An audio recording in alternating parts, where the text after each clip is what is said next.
Bro, ya ada kabar baru dari Kabar yang baru namanya Kejaksaan Jawa ya Bu. Barat, ya, bahwa ada dua polisi menyerahkan berkas untuk mengadili namanya Peggy Setiawan, kuli bangunan yang ada di Jeruji sekarang, ya. Tapi karena laporan itu berkasnya kurang lengkap, Mm-mm. maka ditolak, Ditolak. ya, ditolak.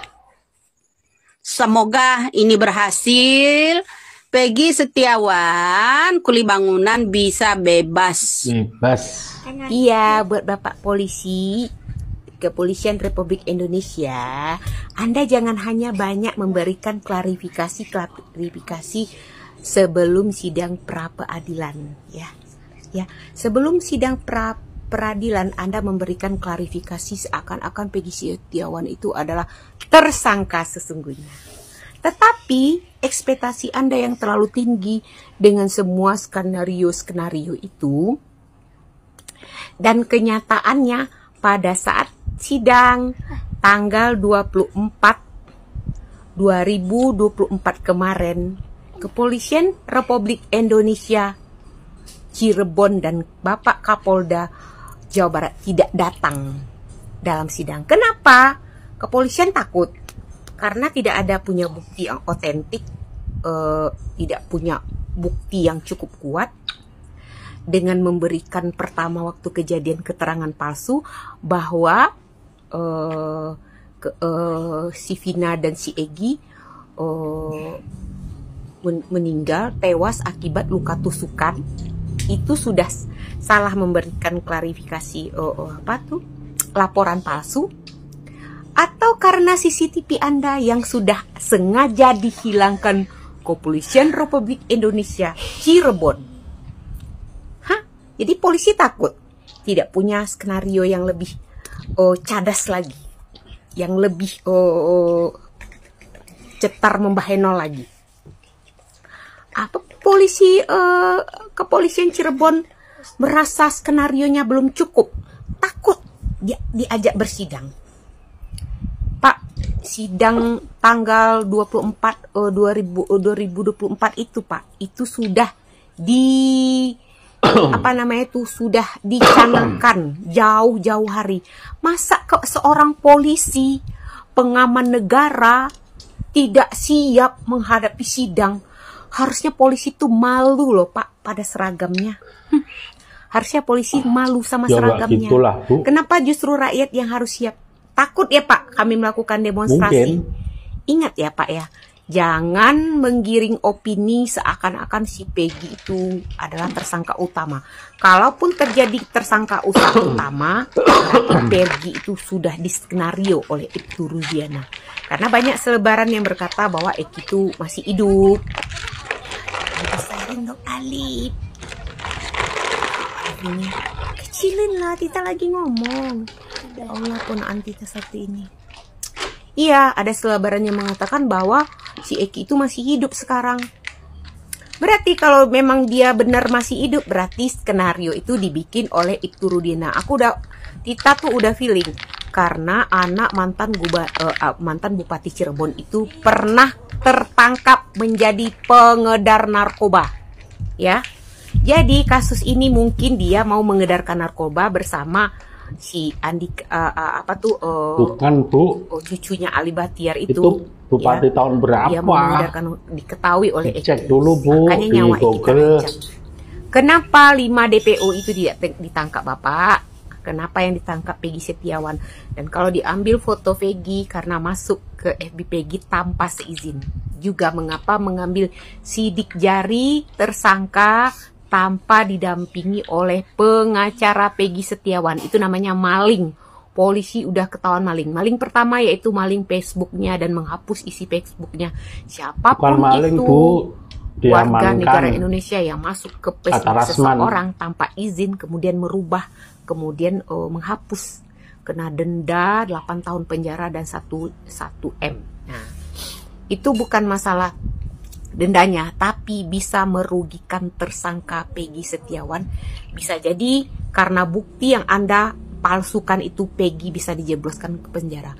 Dan ada sekarang pengacara Elsa Sarif dan tim si konyol botak keok itu menggiring opini seakan-akan Peggy itu melakukan pemalsuan identitas. Saya kasih tahu ya Pak, apa saya mau memberikan klarifikasi berulang-ulang. Seandainya Bapak punya istri, punya anak 4, kemudian Bapak pergi merantau ke suatu negara, suatu negeri lain. Bapak mengaku-ngaku bujangan, kecantol sama cewek cantik dan ingin menikah.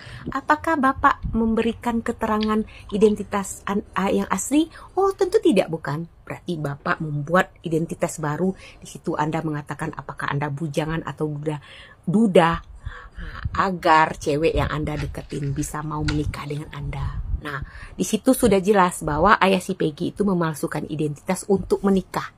Nah, sedangkan Peggy ditinggalkan ketika umur kelas 4 SD. Dia berjuang loh Pak jadi kuli bangunan menafkahi ayah ibunya.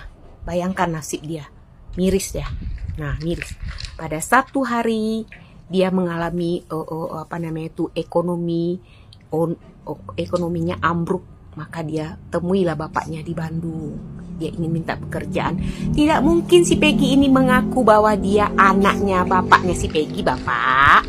Apakah saya harus menerangkan? Otomatis Peggy juga mengganti identitas kepada ibunya. Dia mengaku sebagai keponaan, ya kan? Namanya jadi Robi. Sebenarnya nama Robi itu bukan nama palsu, Pak. Nama kerennya di EBI. Sama kayak saya. Nama saya Linda Widi. Nama keren saya tuh di sekolah Ayang.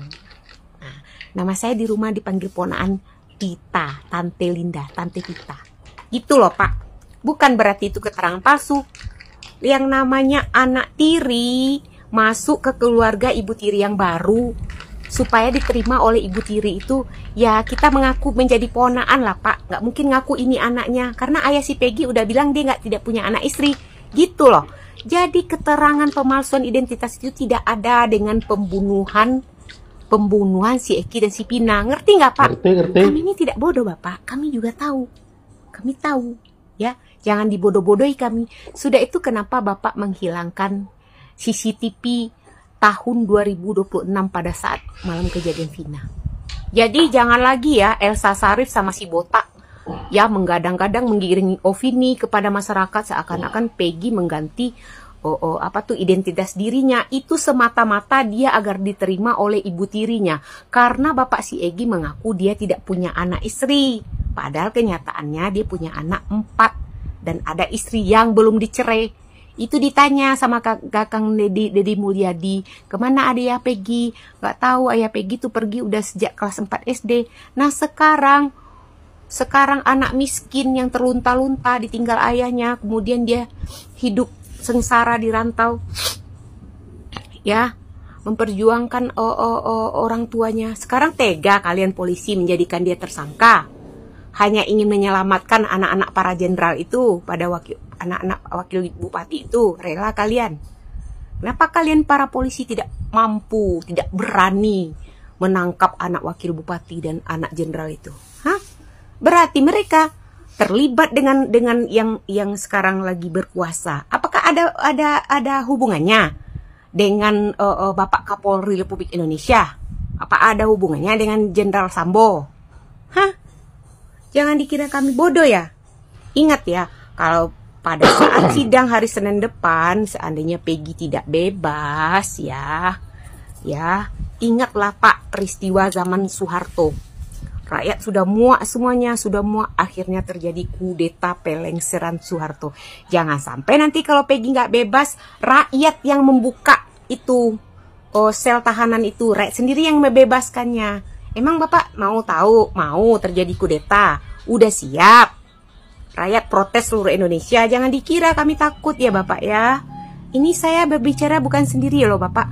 Ini atas nama seluruh kuli bangunan di Indonesia dan seluruh rakyat kecil di Indonesia.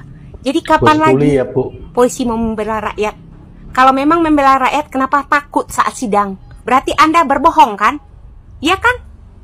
Assalamualaikum warahmatullahi wabarakatuh. Waalaikumsalam warahmatullahi wabarakatuh. Semangat teman-teman.